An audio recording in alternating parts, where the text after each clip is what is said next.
Welcome to the Deep Dive. Today, we're heading out to Southern California. Hmm. But we're not really looking for the usual stuff, like movie stars or beaches.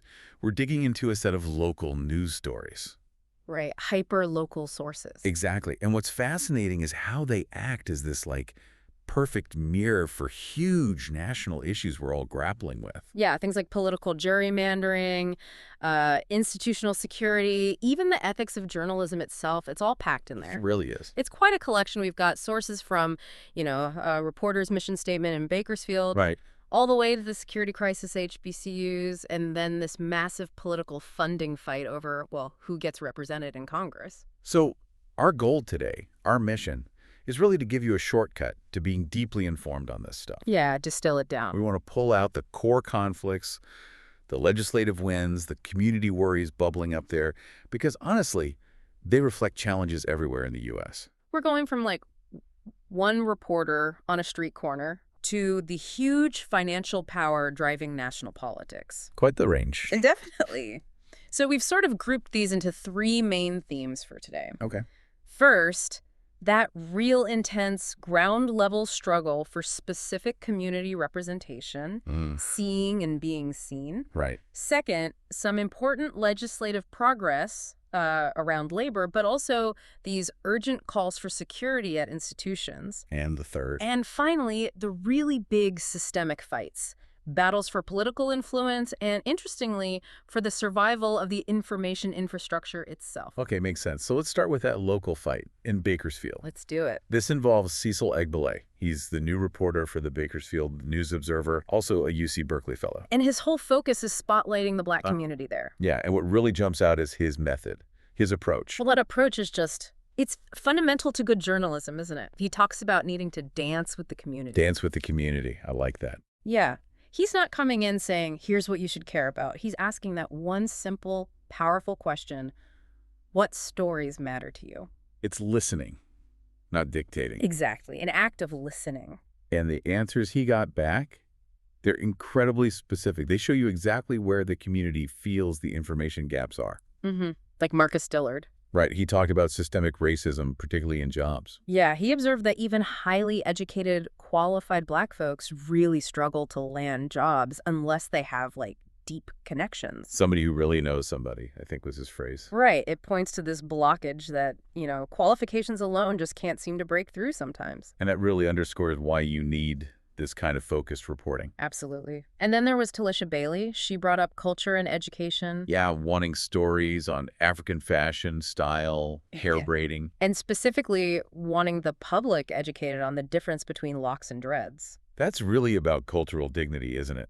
Using facts to demand respect. Totally. Public education for cultural understanding. And she didn't stop at culture. She also raised health issues.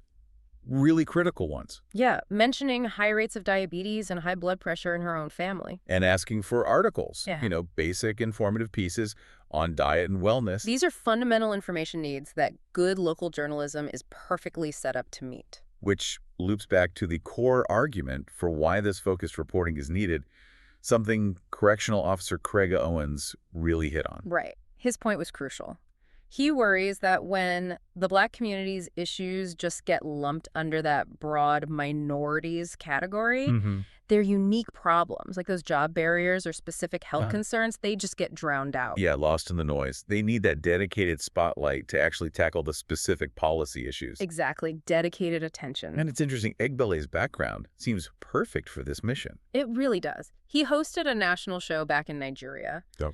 produced a documentary, Blacklisted, about veterans who were deported, and even volunteered with incarcerated journalists up at San Quentin. So he has this history of focusing on voices that are often overlooked or ignored. Clearly. Yeah. Which makes this whole thing more than just, feeling a reporter job. It feels like a mission statement for how powerful hyperlocal journalism can be when it's done right. Holding systems accountable, creating change. Okay, great starting point. Now let's shift gears a bit from the need for representation to some concrete legislative action happening in California. Right. Let's talk about pay for incarcerated firefighters. Assembly Bill 24/7. Yes, 80 24/7. This is a really significant step, addressing, frankly, grossly underpaid essential work. What was the pay like before this? It was incredibly low, right? Shockingly low. We're talking roughly $1 an hour standard rate. Maybe $5.80 to $10.24 per day, plus an extra dollar an hour only during active emergency. Per day for fighting California's wildfires. Yeah. That's hard to fathom. It really is. Lives on the line for pennies. So what does AB 24/7 actually change? What's the guarantee?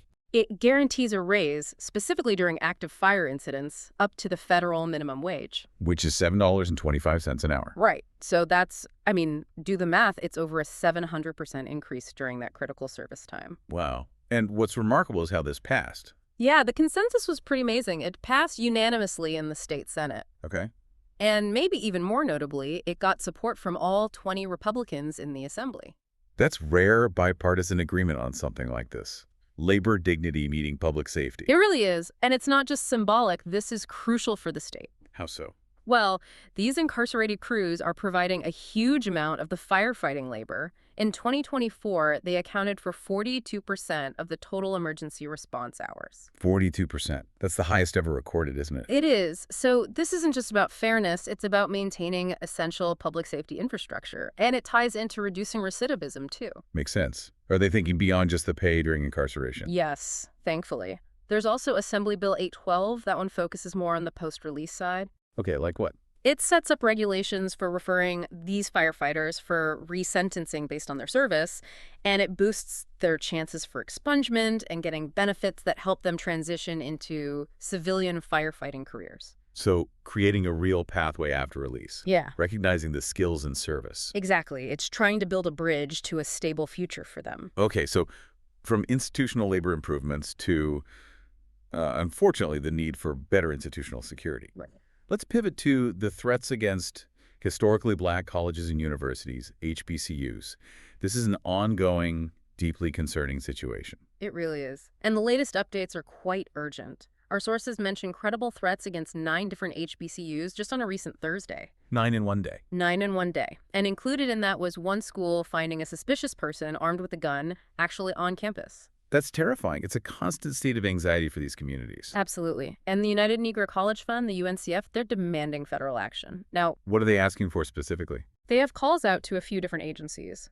To the FBI, they're asking for more transparency about the investigations into these threats. Okay. To Congress, they're asking for dedicated funding specifically for HBCU security. Makes sense? And maybe most critically, they're calling on FEMA FEMA. Why them? to remove the bureaucratic hurdles that are apparently stopping HBCUs from accessing existing security funds that should theoretically be available to them. Ah, so the money might be there, but they can't get to it easily. That seems to be the issue. And it points to a kind of systemic neglect, right? Because the data shows HBCUs are being targeted way more than any other type of college or university. We have numbers on that. Yeah, for the 2022-2023 academic year, there were 76 documented threats. That led to 77 days of school disruption across various campuses. 77 days. That's huge disruption to education. Massive. And remember those threats back in 2022? Many were delivered by juveniles, which unfortunately led to copycats targeting dozens more schools. And structurally, these campuses are often very open, right? Part of their community role. That's a key vulnerability. Mm. Out of over 105 HBCUs, only one is currently gated. They're designed to be accessible community pillars. And that openness is being exploited. Exactly. So the UNCF's argument is pretty clear. If existing federal funds are tangled up in red tape, then Congress needs to step up with dedicated, easy-to-access funding to protect these vital institutions. Institutional security requires proactive support, whether it's fighting fires or threats. Well put. And that idea of funding, support, and survival really brings us to our final section, these big systemic fights for influence. Right, the high-stakes battles. Let's start with California's Proposition 50. This one's generating a lot of heat. Oh, definitely. This is arguably one of the biggest political fights in the country right now. Prop 50, officially called the Election Rigging Response Act. Okay. Its goal is to redraw California's congressional district maps. The aim is to create up to 5 new, safe Democratic seats in Congress. So the supporters, people like Governor Newsom, prominent Democrats, how are they framing this? They're framing it primarily as a defensive move. a necessary response to what they see as aggressive Republican gerrymandering in states like Texas. So fighting fire with fire or something. That's the argument. They say Prop 50 is crucial for Democrats to have a shot at winning back the House majority in 2026. And preventing what they term a permanent version of Meiji America. Right. Stopping potential cuts to things like Medicaid, SNAP, rolling back environmental regulations, more tax breaks for the wealthy. The whole Trump legislative agenda as they see it. Okay, that's the yes on 50 case. Yeah. What about the opposition? I know former Governor Schwarzenegger is involved. He is, and he represents a key counter-argument focused more on process and principle. How so? He argues that Prop 50 fundamentally undermines the California Citizens Redistricting Commission. Remember, voters approved that commission specifically to take map drawing power away from politicians and make it nonpartisan. Right, it was supposed to end partisan gerrymandering in California. Exactly. So Schwarzenegger's point is, even if you dislike what Republicans are doing elsewhere, bypassing California's own nonpartisan system is dangerous. It opens the door for politicians here to start drawing self-serving maps again. His line is, 2 wrongs don't make a right. Precisely. It's a structural argument about maintaining the integrity of the voter-approved system, regardless of the national political fight.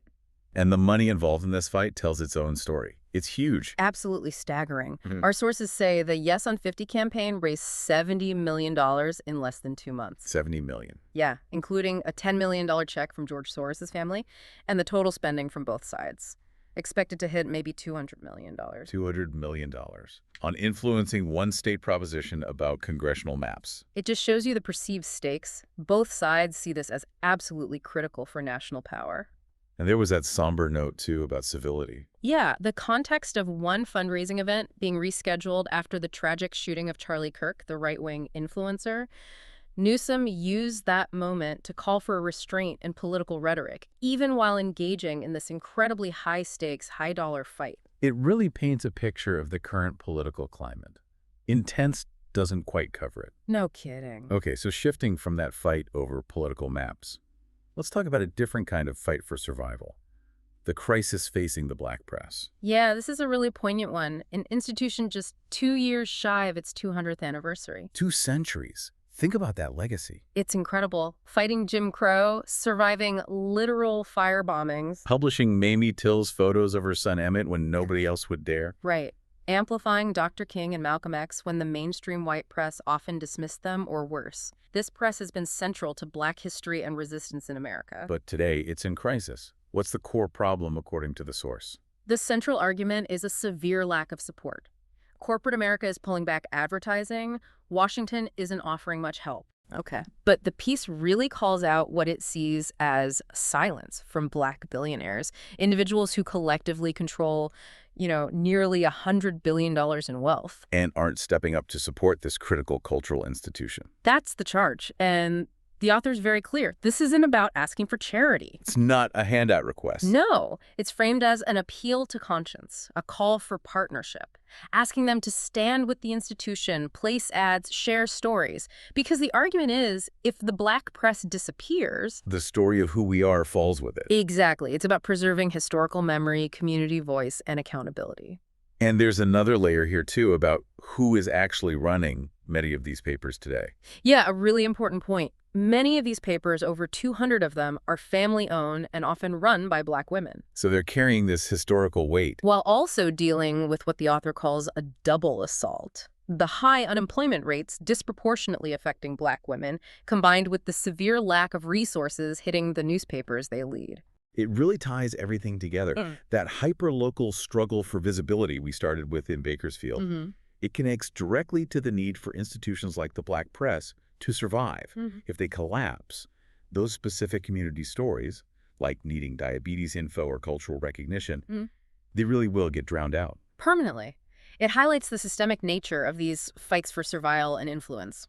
So when we step back and look at all 5 of these stories together, you see these threads, right? The local fight for specific attention in Bakersfield. Connecting to the national fight for fair representation through something like Prop 50. And the institutional struggles for survival, whether it's HBCUs facing threats or the black press facing financial crisis. The battle for power, for visibility, for resources, it's constant. But the distribution of those resources seems incredibly uneven. Yeah, it's striking. In one story, you see this rare, unanimous bipartisan support to finally pay incarcerated firefighters a bit more fairly, recognizing their vital work. Right, acknowledging essential labor. And then in another story, you see a fight over future political lines instantly attracting $70 million, with maybe $200 million expected overall. The contrast is stark. So here's the final thought we want to leave you with today. Think about that contrast in funding priorities revealed just in these stories. Yeah. On one side, you have tens, potentially hundreds of millions flowing almost instantly into a political battle over redistricting, a fight about future electoral power, essentially numbers on a map. And on the other side, Yeah. you have this vital, nearly 200-year-old cultural institution, the black press, pleading for a lifeline, facing, according to the source, silence from those with immense collective wealth who could potentially save it. So what does that disparity tell you? Where is the real energy, the real money, the real focus of influence and survival efforts concentrated right now? Is it more about securing a historical legacy and community voice? Or is it about securing the next election cycle? It's a critical question, really, about which institutions our society deems worthy of massive immediate investment and which ones are left fighting for air. Definitely something to think about until our next deep dive. Thanks for joining us.